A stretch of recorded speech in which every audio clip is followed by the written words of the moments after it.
Tales for Dark Nights.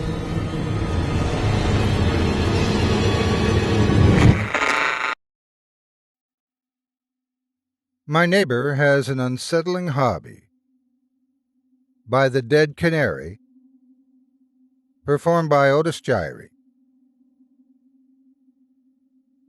I know most of you have heard plenty of stories of possessed evil dolls or cursed toys that have caused who knows how much damage to their owners. But let me tell you, sometimes it's the most mundane things that can really freak you out. Unfortunately, I was too ignorant to help the one person who really needed my help at the time, but I hope it isn't too late to warn others, especially since it might be too late for me. There's a guy who lived next door to me. He wasn't at the end of the street or in some old drafty house. It was just a regular old colonial, but the guy was obsessed with Legos.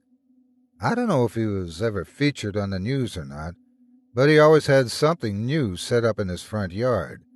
In February, he built a big heart with a life-sized Lego man proposing to a Lego woman, which was actually pretty neat. In July, he reenacted that famous photo of the Iwo Jima flag raising. It was a little silly, maybe, but with yellow Lego heads on the army men. But, again, it was certainly nothing to sneeze at. But Halloween was when he went all out. Lego wolfmen, Lego vampires, Lego webs. He even had all of those torture device things he put up, like the rack, an Iron Maiden, thumb screws, even things that wouldn't have looked out of place in a Saw movie. Thing is, not only did he build stuff really well, but most of it worked. The proposing Lego man's arm actually could move up and down. The two Iwo Jima flags, bendy, and could wave if pulled. And all those Halloween things? Yep, the Iron Maiden could close, and all those little traps could actually twist and turn. Not that anyone could hurt themselves. All the spikes in the Iron Maiden were missing, and the thumbscrew didn't actually drop, but I didn't even know that level of detail was possible. As far as the guy himself, he wasn't exactly what you expected from a 30-something guy who collected Legos. He was tall, fairly athletic, clean-shaven, no glasses. Even smelled like he showered regularly. But I guess collectors come in all shapes and sizes. He was always friendly with the neighborhood kids, and he'd even let them play with the stuff on the lawn, as long as they didn't steal anything. Not that anyone really could, as on closer look, the Legos were all glued together. I assumed superglue, but whatever it was strong. I know one kid almost broke a nail trying to get one off once. It really made the neighborhood special in a lot of ways, not the least of which, because at Christmas, he would send a few lucky kids in the neighborhood their own special toys. My own kids had been looking forward to getting their toys for a long time, but it hadn't happened yet. But then there was Chris. Chris was a teenager in the neighborhood who had a long history of discipline problems.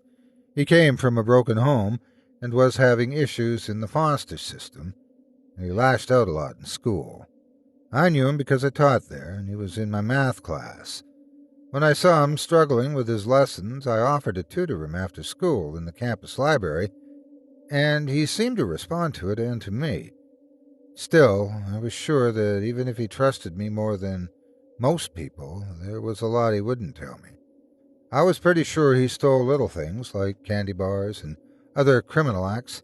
Nothing I could prove, and quite frankly, I liked him, and the less I knew about what he did when he wasn't in school, the better.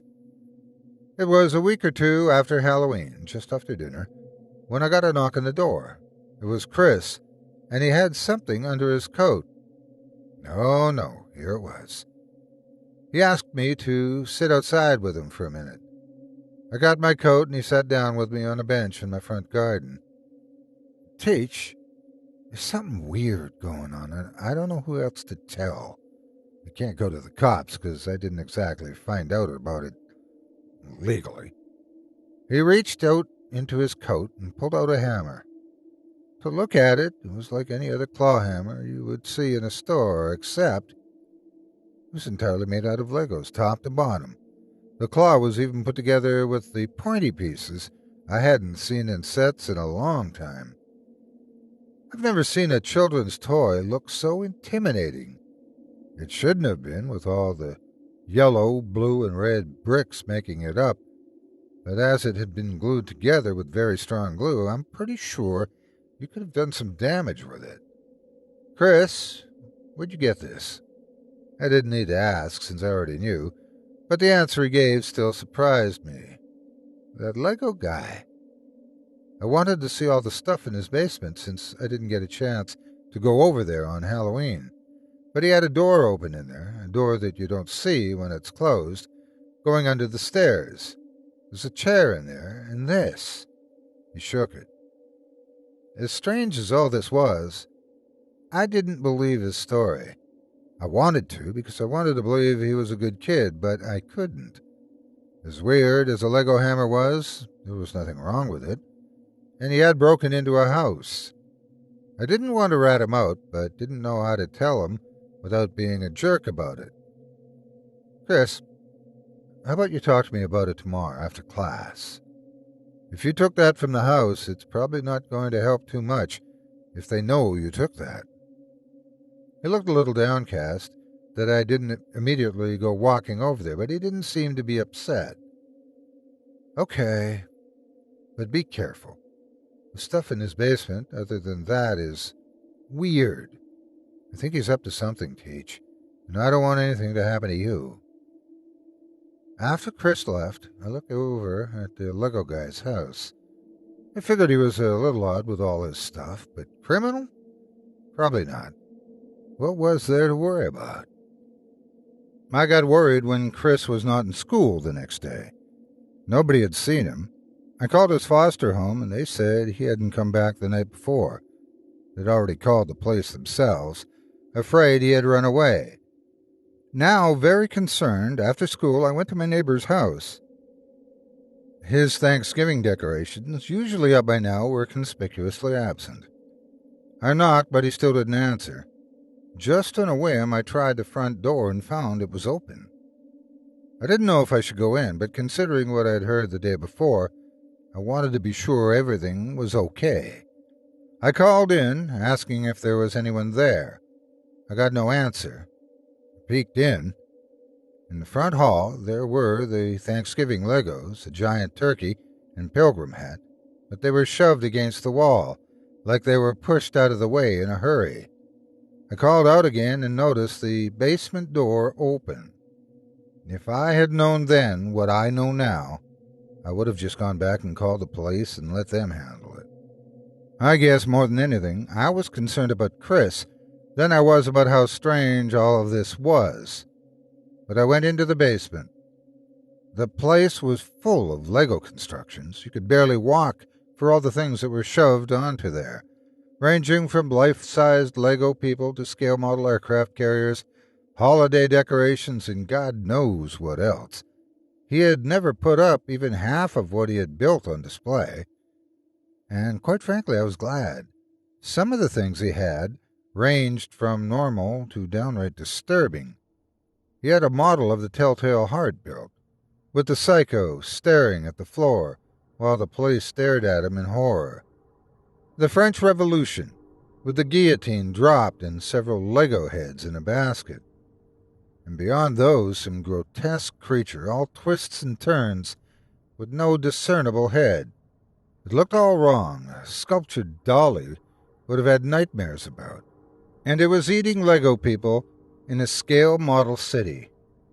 The Iron Maiden in the corner was shut, along with the other Halloween decorations, but there was no sign of anyone living anywhere. I went along the staircase, but I didn't see any room. I felt along the shelves attached to it, loaded with all the regular Lego fun sets you normally see, and found what felt like a handle built into the underside of one. It turned, and with the click, the hidden door opened. Inside was a small room, more a closet than anything. A single light bulb hung over a chair, with a table next to it in darkness. I pulled the lamp cord. On that table was the hammer Chris had shown me the other day, and next to it was a pile of teeth. I gagged and ran out of the closet. I stumbled over the proposing Lego man and knocked him over. For the first time, the glue cracked and his hand fell off. Underneath was a shriveled human hand. I scrambled up and down and saw the Iron Maiden once more in the corner. This time I saw a puddle beneath it and a pair of eyes in the slot of its door. Even though I couldn't see them clearly, I somehow knew they were Chris's eyes. I called the police. All signs showed Lego Guy had left town that morning, though they put out an APB for him. They found more bodies hiding inside the Lego figures. I didn't want to know more when they said it could be more than 15, all mummified and sealed away in their toy coffins. And the torture devices? DNA swabs showed they'd been used many times. They didn't know whose DNA it was, and since they had no one to compare it to, but many samples had been found. And Chris, I should have listened to him. I was shaken when they pulled his body out of the house. They still haven't caught him. He could be anywhere by now, in any town, putting up displays, maybe not Legos anymore. But I know he'll do anything to impress. I know because some boxes came in the mail for me. Well, not for me, but for my kids. They say, Merry Christmas. Be sure the kids get these on that very special day. I don't want to open them, but I'm afraid what might happen if I don't. All I know is the boxes smell like glue. Very strong, industrial glue. Chilling tales for dark nights.